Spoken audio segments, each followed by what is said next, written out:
I'm pregnant with your husband's child." I was speechless at my sister's sudden confession. "So, I want a divorce. I'm going to remarry your husband," she declared. "I'm sorry I stole your husband, a doctor earning $10,000 a month," she continued. Next to my sister, my husband was looking down at me with a serious face, and her hand was tightly holding his. I was so shocked that I couldn't speak. "What's with that face?" "As usual, you're ugly. That's why your husband had a change of heart. From now on, you're going to live on your meager salary," my sister said with a loud laugh, making my heart feel cold. "I'm the one who wants to say sorry," I thought, as they probably didn't know. I was laughing in my heart without telling them about my sister's terrible misunderstanding. "My name is Jessica. I've been married to Brandon for 3 years. I met my husband at a university tennis club. Tennis was my only stress relief in my suffocating university life, which was full of studying. Since the club was a cheerful activity, I often sacrificed my study time to play." "You have a nice form," he said. My husband, who was in a different faculty and didn't seem busy studying, always approached me when I visited the club. "I played tennis until high school. I quit playing seriously because of an injury, but you're good at it. It's completely different from me, who is just playing for fun," he said. "I can teach you. I think we're a great match," he added. I believed his words, which seemed like typical pickup lines, from the bottom of my heart. In fact, I had never dated a man before and had hardly even had a proper conversation because I was always studying. I was completely taken in by my husband's positive attitude. I had no idea of the hard times awaiting me 5 years later. After graduating from university, we got married. Although it would be a lie to say we had no fights or breakups during our school years, I always forgave my husband's sloppy behavior, and our relationship dragged on until graduation. "I'm sure I'll become a good husband," he said. How much I believed in his proposal, I wonder now, but at that time, I still trusted my husband. There were feelings from our 5-year-old relationship that lingered. He wasn't a bad person at heart, and I accepted his proposal with a rather light feeling. We both started working. I had a strong desire to work, and my husband didn't oppose me going out. Rather, he encouraged me to pursue my career. With the income of 2 people, we had a substantial household income. Having this much economic freedom at a young age, we were blessed. We didn't have children because it was still early in our careers. We focused on setting up our lives first. I was climbing up the career ladder smoothly and having fulfilling days, but one day, I inadvertently picked up my husband's smartphone that he had left in the living room. There was a message from an unknown name. Normally, I tried not to pry into his privacy, but my husband had a history of passive cheating. Back in our student days, he was secretly communicating with a girl from another club. I entered my husband's birthday and easily unlocked his smartphone. I opened the messaging app and was shocked. As I feared, there were flirty exchanges with a particular woman recorded. I immediately confronted my husband. His confused state was like a monkey in the zoo. "It's not like that. This was just a lapse in judgment," he said. "So, you admit cheating? You had a relationship with this woman?" I asked. "Well, he stammered. "Let's make love at our usual hotel. Kisses. You're not young to send such a message," I read aloud. "She is a high school graduate and a newcomer," I added. Summing up my husband's story, he basically cheated with a new female employee. My husband was her trainer. It's a common story, but I wondered what kind of education he was giving her. "I'm really sorry. I swear I won't make such a mistake again," he pleaded. In the end, I forgave my groveling husband. This had been happening since our university days. I couldn't help but sigh at my husband's sloppy attitude. Unlike our student days, we had too many obligations. If we were to divorce, we'd have to report it to our families, friends, and co-workers, which would disappoint them. Honestly, it was easier to give my husband another chance than to deal with such troublesome things. I made him write an apology letter. If he made the same mistake again, he wouldn't get away with it. That was the promise. And so our married life continued, barely surviving several storms. One day, I received a call from my mother with the news of my father's death. According to her, he had collapsed on the way home from drinking and was taken to the hospital. It appeared to be a stroke. His discovery was late and it was the middle of winter, so he unfortunately never came back to life. He was 60 years old, just before retirement. I took care of all the funeral arrangements. My mother cried all the time and wasn't in any condition to manage. With the support of relatives and a hollowed-out mother, I barely managed to complete the funeral proceedings. I felt sorry for the inconvenience to my workplace, but my colleagues and superiors never complained. I'll never forget their support. One issue was dealing with my sister. I have a sister 2 years older than me, named Anna. After graduating from high school, she left our parents' home, so I hadn't seen her for nearly 10 years. Her circumstances were problematic. My sister had always been a troublemaker, causing trouble for our parents. She had been involved with the police more than once or twice. Her relationships with men were particularly unrestrained, and she had been involved with multiple adult men since junior high school, some of whom were married. Because of her behavior, my parents scolded her all the time. "Live a decent life. Don't ruin your own life," they would advise, but it didn't resonate with her at all. Finally, it was discovered that she had secretly given money from our house to a male host, which led to a huge fight with both of our parents, especially our father. "Get out," my father declared, disowning her. It was not surprising that he excluded her from his inheritance. "I don't even think of you as my daughter anymore," my father declared. In response, my sister retorted and stormed out of the house. "Who would want to come back to such a poor and gloomy place?" she shouted as she left. True to her words, my sister never showed her face again until our father passed away. Even though I had to inform her of our father's death, my mom said, "There's no need for that." But I couldn't ignore my sister. Her cell phone number was still the same, so I sent her a short message informing her of our father's passing. There was no contact from my sister until just before the funeral. If she doesn't come, it's fine then, I thought. Just when I was beginning to believe she wouldn't show up, my sister finally arrived at the post-cremation meal. Her face, with makeup 3 times thicker than before, was a stark contrast to her appearance 10 years ago. "Huh, so you got married without updating our late father," she remarked, noticing that I had brought my husband. My husband, who had managed to attend the ceremony during a break from work, had been timid and meek until my sister showed up. He was not the type of person to handle ceremonial situations briskly. "Your husband isn't bad-looking. Did you meet him at work?" my sister inquired. "We met through a club in college. Our workplaces are completely different," I replied. "Huh, you cooked a good one. You were always studying, right? Well, if you got a man with a decent education, that's good. You don't seem to be struggling with money. Since one of us is a doctor, the salary is decent. We both work, but more importantly, you should properly greet our father," I said, trying to steer the conversation back to the matter at hand. "A doctor?" My sister's eyes seemed to plot something, and she may have even licked her lips. My husband, subjected to her snake-like gaze, was simply flustered. We disbanded that day, and my sister, who said she would contact me soon, never did. She didn't contribute any condolence money, and I had no intention of following up on my mother's lament. Things started to get strange about 6 months later. Although the sadness of losing my father had not yet healed, I had almost completely forgotten about the days of the funeral and my sister. But it seemed my sister remembered well about my husband Brandon. After work, I saw a familiar figure near the station. The navy suit was the one I had just cleaned for him yesterday. What surprised me was the sight of the woman next to him. They were holding hands, looking friendly.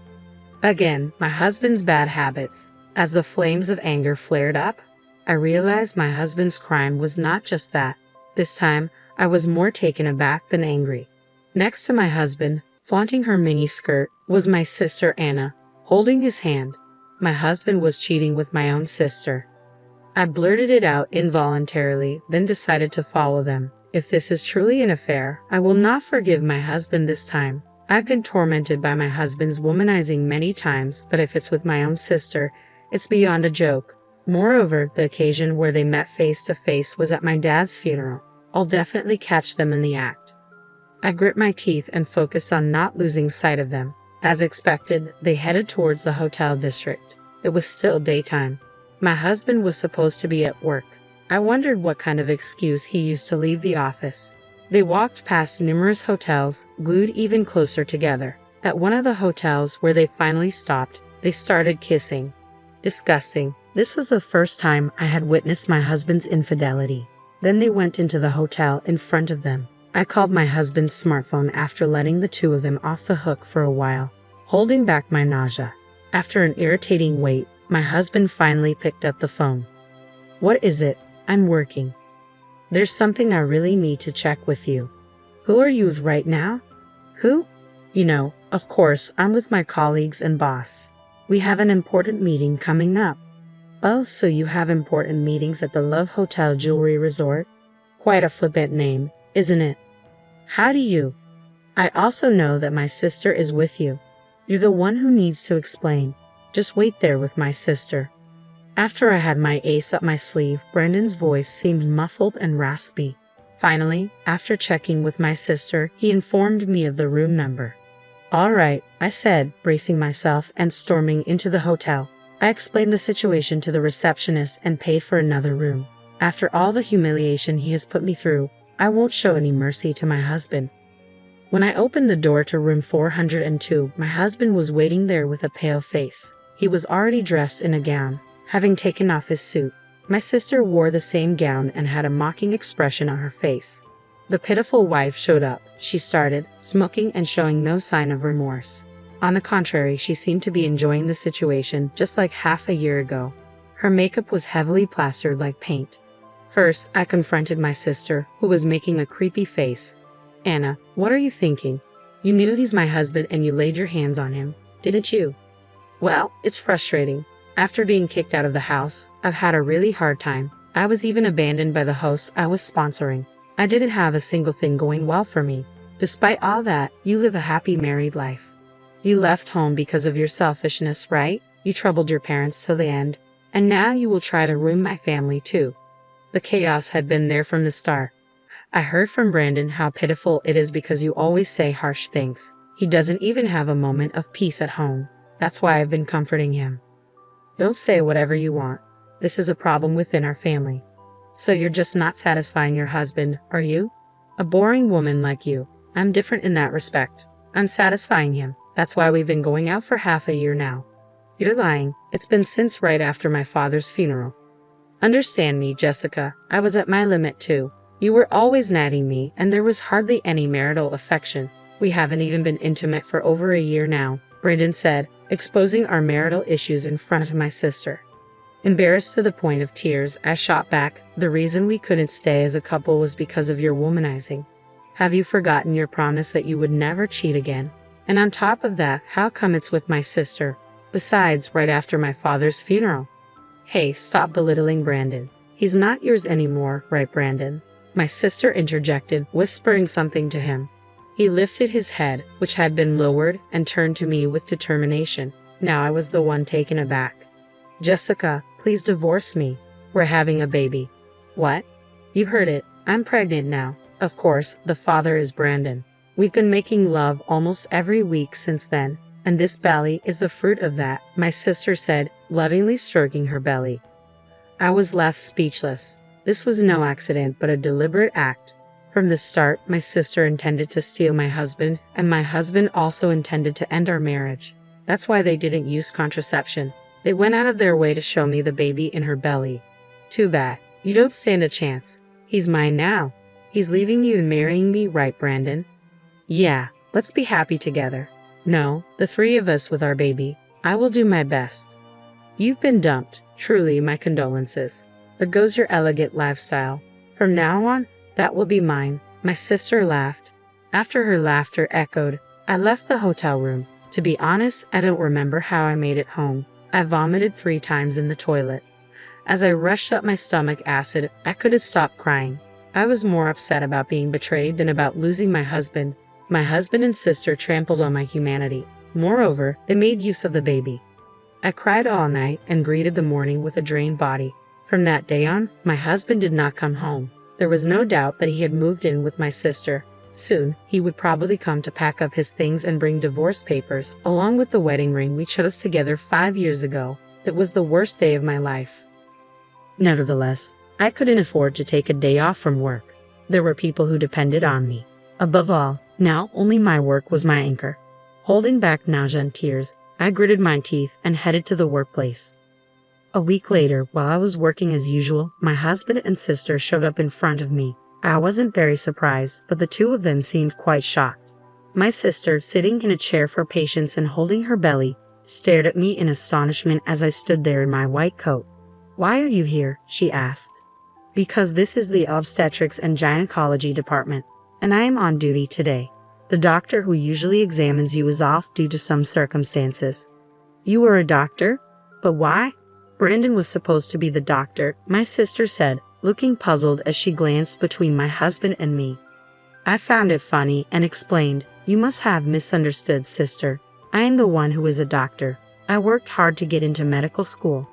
But at the funeral, Brandon said he was a doctor. "You got yourself a highly educated husband," she replied.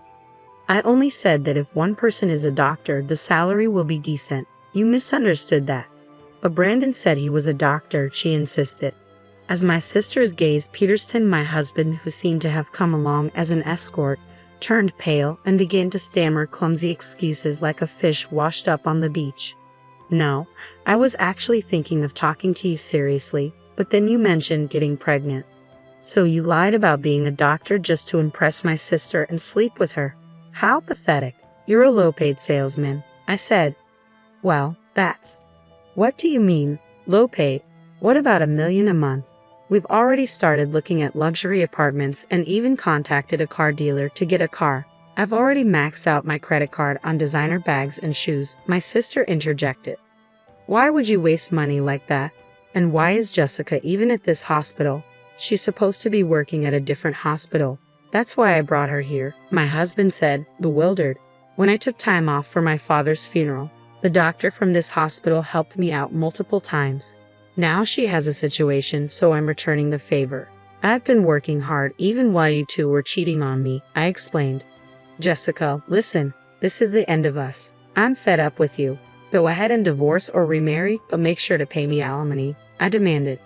"Wait, Jessica. I was wrong. I'll change my ways this time. Let's forget about the divorce for now," my husband pleaded. "What are you saying? Remember when you cheated with that girl from your office?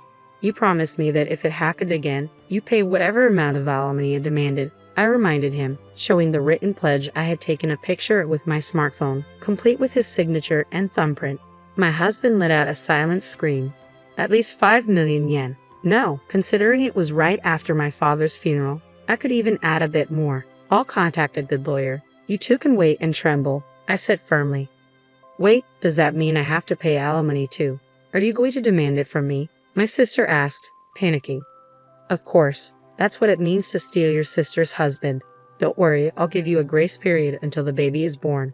That's my moral obligation as an obstetrician. But make sure you pay up after the baby is born. I'll have you give up all your designer bags and shoes, and I'll add the funeral offering for my father. You'll apologize on your knees in front of his grave," I declared. I glared at my sister and walked away to start the regular examination. As soon as I instructed her to get on the bed, my sister fled the examination room, perhaps afraid of me wearing rubber gloves. My husband, who remained, seemed to want to say something, but he meekly retreated under the cold stares of the nurses. Thinking that I wouldn't have to see his face anymore, I felt truly liberated. Another half a year later, it seems my sister had a baby safely at a different obstetrics and gynecology clinic. Regardless of what my sister had done, the newborn baby was innocent. Knowing it was a healthy baby girl, I felt relieved deep down. But as for my sister herself, it's a different story. I don't feel a shred of pity for her. As I declared after the baby was born, I sent my sister a letter demanding alimony. The total was 5.3 million yen. Of course, 300,000 yen was for the condolence money for my father's funeral. I planned to deliver it to my mother. As for my husband, no, my ex-husband, life seems to be quite tough with the alimony he owes me. His workplace, due to the rumors of his affair, had no choice but to let him resign. It seems difficult for him to get rehired as a full-time employee. I heard he's juggling temp jobs now. As for who spread the rumors of the affair at his former workplace, I think it's best left unsaid. Furthermore, through the grapevine, I heard he hasn't gotten over his womanizing ways. He seems to be injuring my sister by hitting on any woman close at hand. At this rate, they seem like a suitable couple, and I feel truly refreshed being able to break up with my ex-husband. Now I'm dedicating myself to my work as an obstetrician. Today, 2 mothers to be with big bellies are waiting for my help.